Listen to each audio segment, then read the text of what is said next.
Halo, jumpa lagi dengan Belanja Saham Beda.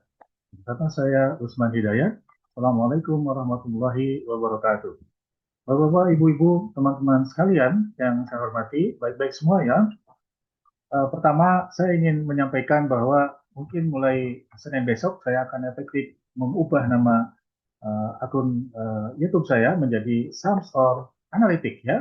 Jadi belanja saham terkesan masih statik ya, ini lebih dynamic karena kami menonjolkan analitik ya sesuai yang kami sering saya sampaikan analisis dan catatan-catatan termasuk interpretasi dari analisis untuk apa yang akan terjadi dalam pasar saham hari ke hari ya. Saham store menunjukkan sebuah etalase saham karena kita akan melihat dari 100 saham akan menilai, memahami dan memilihnya saham yang paling liquid, yang risikonya terkendali, ya, terkontrol dan memberikan ekspektasi gain atau profit yang menurut Bapak Ibu bisa dipertimbangkan ya, kami memberikan bahan data. Sensitivitas dampak tarif Trump terhadap ekspor neto RI ke AS dan total ekspor neto RI. Total ekspor ya, ini sebuah skenario tunggal atau sederhana dengan mengubah-ubah dampak tarif Trump terhadap total nilai ekspor kita ke Amerika ya. Nah ini karena kami memandang pentingnya perluasan pasar ekspor ya, untuk sebagai mitigasi tekanan risiko eksternal.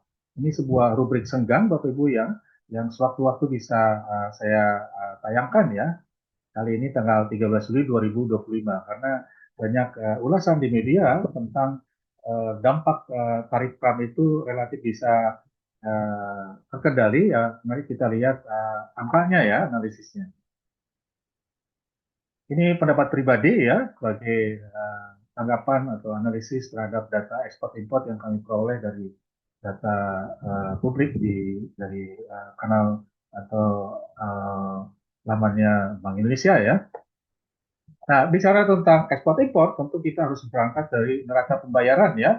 Neraca pembayaran data yang tersedia per kuartal 1 2025 ya, jadi Januari hingga Maret, kita mencatat bottom line neraca keseluruhan defisit sebesar 787 juta US dollar ya, dan penyumbang defisit itu hampir seluruh item dari neraca pembayaran ya, utamanya dari neraca berjalan, neraca current account, kemudian ada capital account, ada financial account ya, dan kita mencatat current account yang merupakan uh, uh, pokok dari tekanan risiko eksternal, utamanya nilai tukar rupiah, ini harus menjadi perhatian yang sebagaimana kita maklumi ya.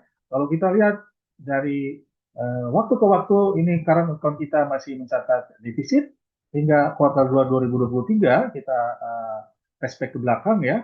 Kemudian recovery pasca COVID 19 ini dialami pada kuartal 3 2021 ya mulai dan hingga kuartal 1 2023. Setelah pada periode sebelumnya dampak COVID itu dirasakan sepanjang 2020 hingga kuartal 2 2021 terhadap current account balance kita ya. Nah, selebihnya ini lebih banyak kita menderita current account defisit ya.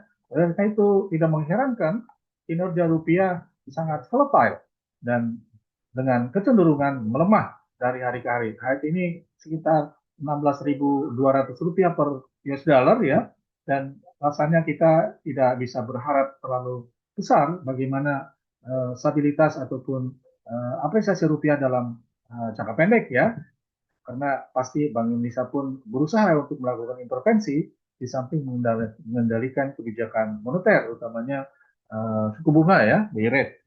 Nah, Bapak Ibu sekalian, setelah current account, kita ada financial account.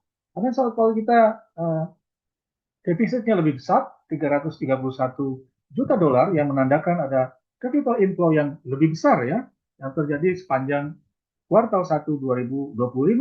Setelah pada tahun 2004 kita mencatat surplus yang cukup besar sejumlah 17.000 atau 17 miliar US dollar ya.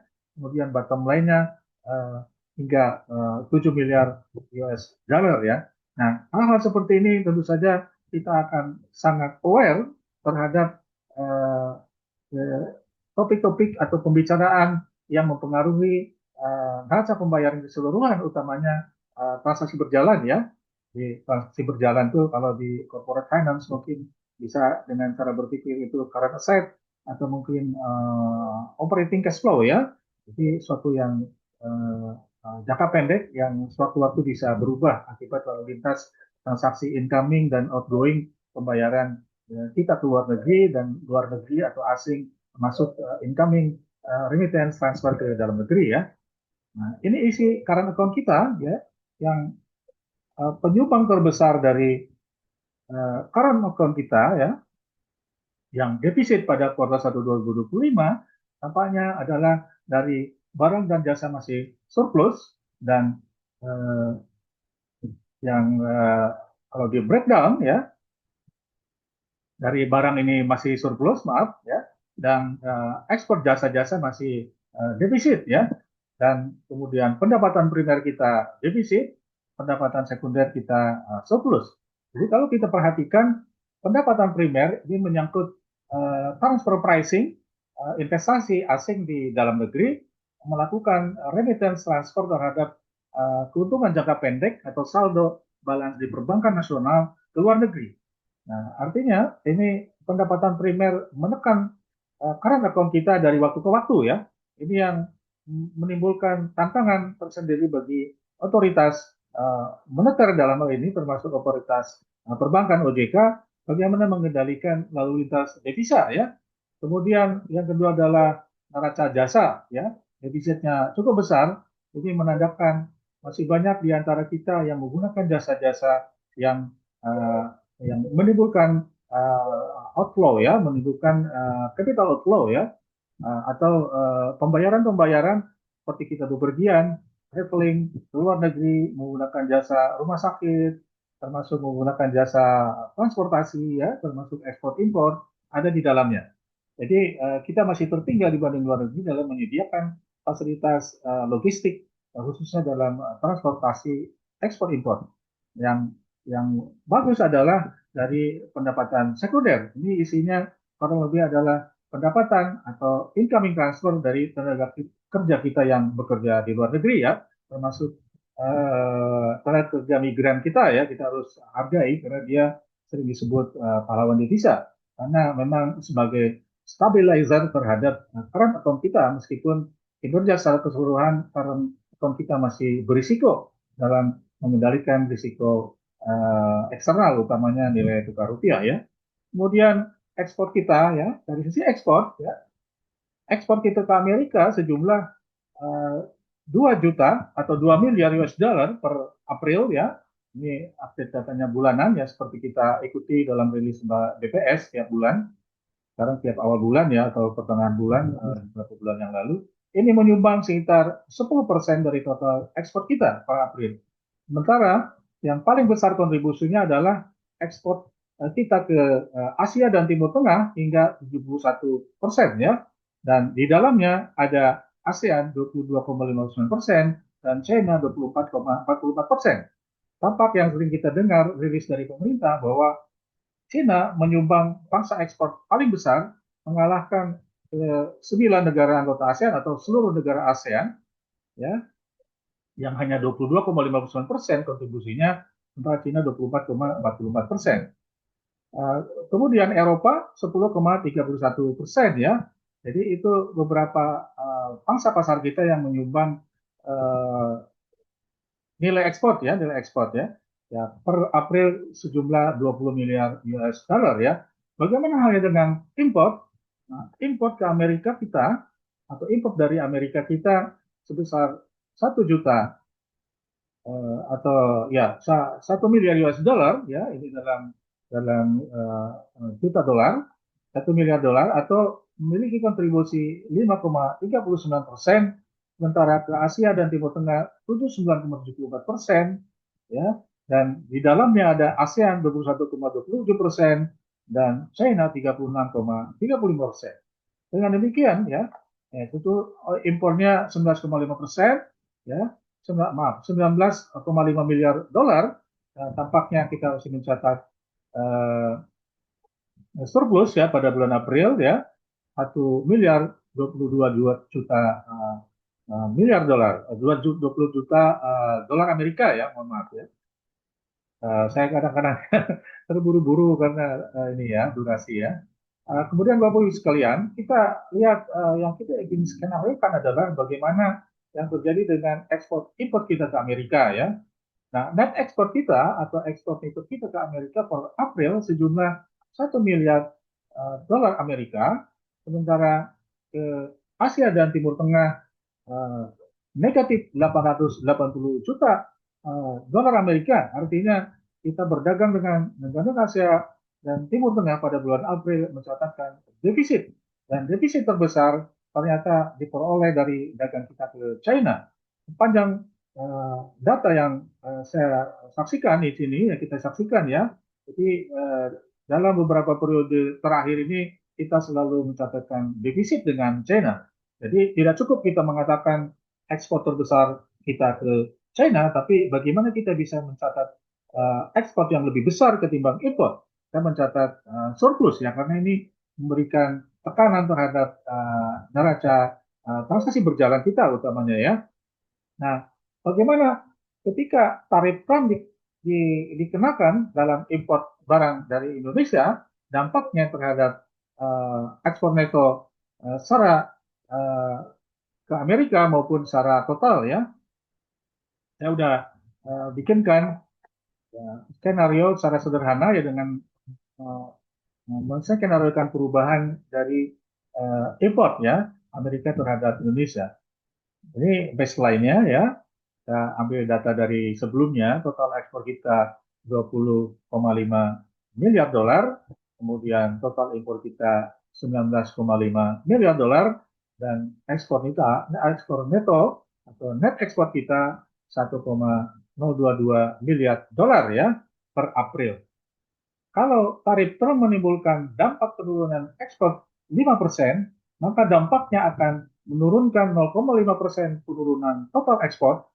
Ya, sementara ekspor ke AS menurun 5% jadi 1,962 miliar dolar, dan ekspor neto kita ke AS, ekspor besar kita turun dari 1 miliar menjadi 912 juta dolar Amerika.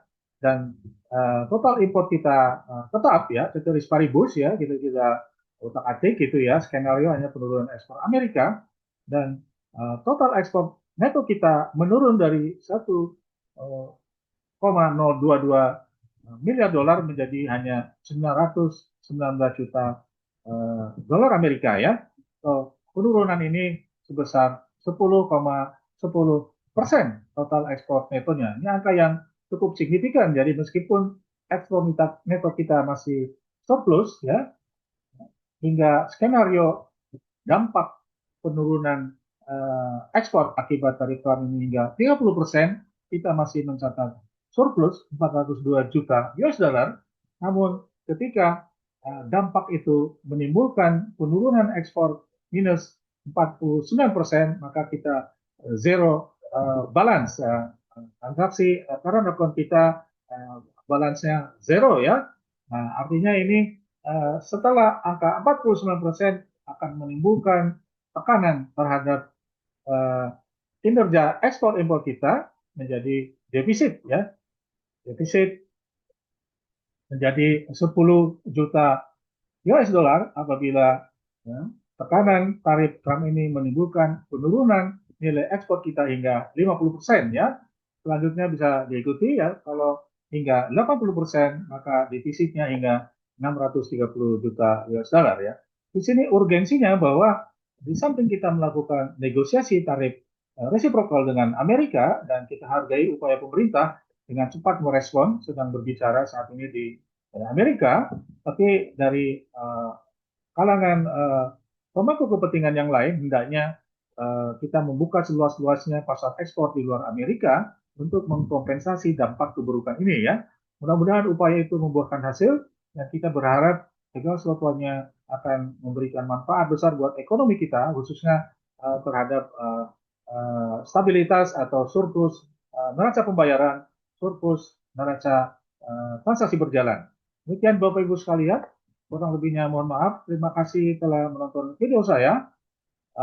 Kami tunggu komentar, masukan, dan jangan lupa subscribe dan uh, sebarkan atau share video ini ke teman-teman komunitas lagu sekalian agar kita memperoleh manfaat yang lebih banyak lagi ya.